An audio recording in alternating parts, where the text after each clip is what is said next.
In this video, we'll discuss the features sometimes associated with sociopathic tendencies as well as other cautionary facial features when seen in conjunction with one another. Enjoy.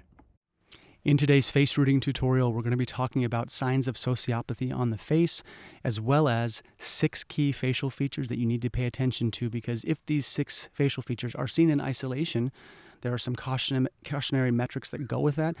However, if you're seeing multiple of these things happening at the same time, multiple of these features, then you want to be even more cautious, because face reading says these are potentially dangerous combinations, and the more of these features you see at the same time, the more caution you want to proceed with. Before we get into that, I have started a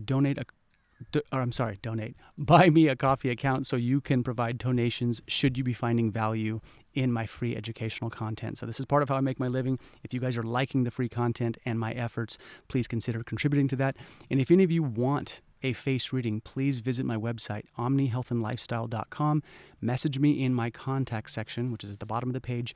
We can get the ball rolling, and I can get you a face reading, helping you tailor your lifestyle rhythms based off of your facial features. Sociopathy.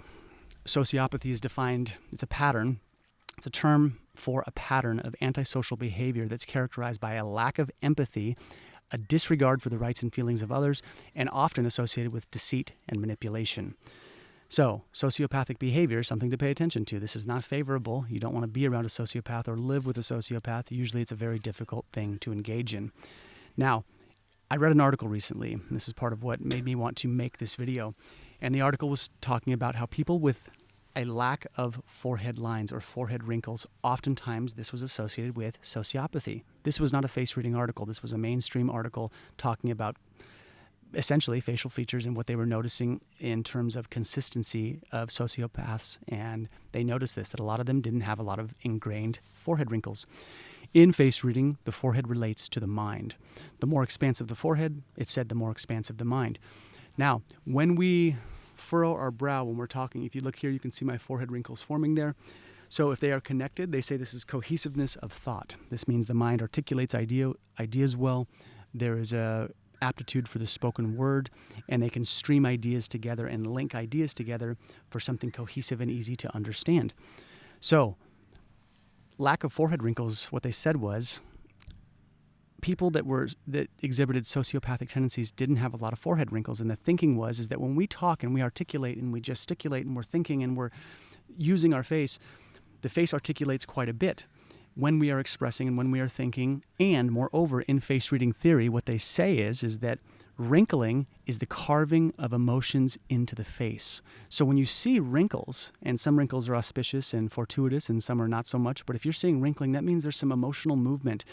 When we see the blank forehead, what that means is lack of movement in the mind, kind of a stillness in the mind, and a lack of emotional expression.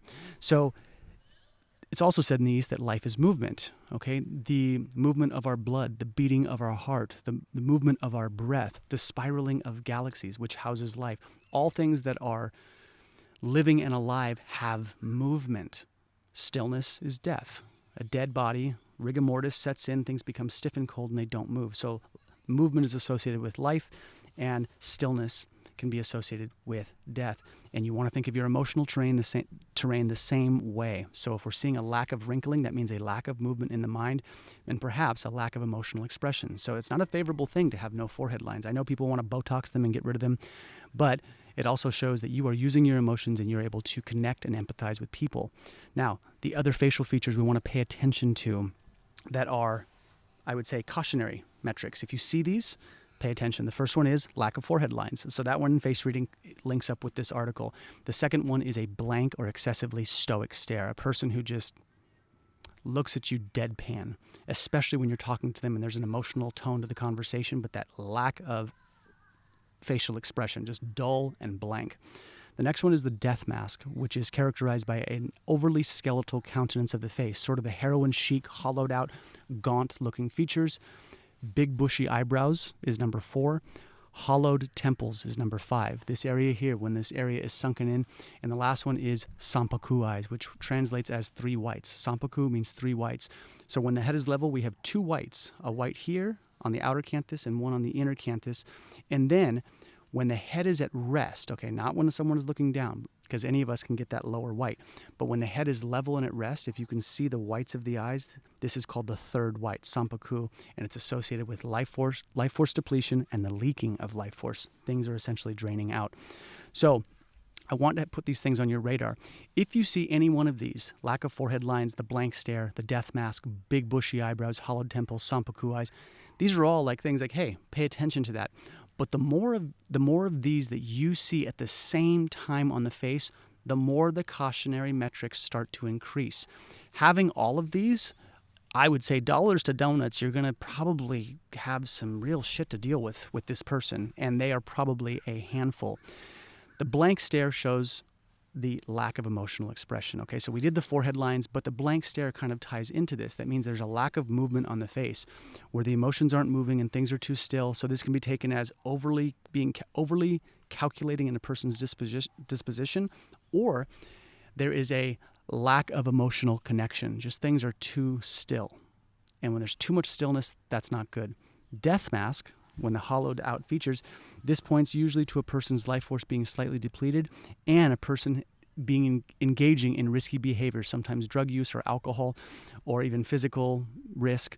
But a lot of times it can be problematic in the sense that life force is slightly depleting and they have one foot in the immaterial or world of death and one in the living.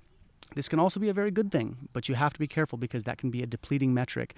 Big bushy eyebrows relates to the wood element and the expression of volatility, rage, and anger. It can also be creativity, again, so it's not always bad. But when you're seeing big bushy eyebrows, there's a hot liver usually. That means the liver energy, which regulates frustration, hostility, drive, vigor, and aggression, has the capacity to flare and open. The hollowed temples. When they are hollowed, this is a sign for a desire for altered states. So when we see that hollowed temple, that means the person wants to be in altered states. That could be through drugs, that could be through sex, that could be through alcohol, that could be through meditation. Again, not always bad, but oftentimes there's a need to be disconnected from the material 3D plane here. And then the last one, sampaku eyes. When we see that lower white, that means life force depletion, where the life force is slowly leaking out. And it's said in face reading that if a person has sampaku eyes, they can also be drawn to very unlucky circumstances. They can often die young, and their life force depletes considerably faster than the average person, and they are prone to being taken advantage of. So you can see where any of these are technically problematic, but if you see these in combination, pay attention. And again, the more you see of these features, these 6 key points, the more you see of these at the same time, the more caution you want to proceed with. All right, y'all. Take care.